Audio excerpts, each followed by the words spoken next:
ଚାକିରି ବିକ୍ରି କରୁଛି, ମେଡିକାଲରେ ଡକ୍ଟର ନାହାନ୍ତି, ଗାଁ ଗାଁରେ ଭୋକ ବଣ୍ଟାଯାଉଛି, ଗରିବ ଲୋକମାନଙ୍କୁ ଲୁଟା ଯାଉଛି।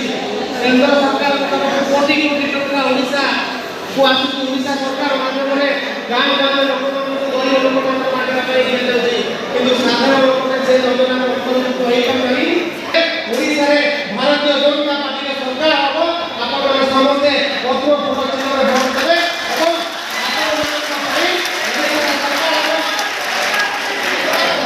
2024 ଯେତେବେଳେ ଓଡ଼ିଶା ସରକାର ହେବ ସେତେବେଳେ 15 ଲକ୍ଷ ଟଙ୍କା ଯଦି 15 ଟଙ୍କାରେ ଆପଣମାନଙ୍କ ଟେଲିଭିଜନ ଉପରେ ଆପଣମାନେ ଚାକିରି ପାଇବେ। କୌଣସି ଗୋଟିଏ ଟାଉଟର କିମ୍ବା ଦଲାଲ ଆପଣମାନଙ୍କୁ ଟଙ୍କାରେ ନେଇପାରିବେ ନାହିଁ। ଆପଣମାନେ ଯେଉଁ ଭଳି ପରିଶ୍ରମ କରି ପାଠ ପଢୁଛନ୍ତି ସେଥିପାଇଁ ମୁଁ ଆପଣମାନଙ୍କୁ ଆପଣମାନେ ଏଇ ସଫଳ ନିଅନ୍ତୁ। ଯେଉଁଠି ପଦ୍ମଶ୍ରୀ ଦେଖିବେ ଆପଣମାନେ ସେଇଠି ଭୋଟ ଦେବେ। ଆଉ ଓଡ଼ିଶାର ସରକାର ଏବଂ ଦେଶର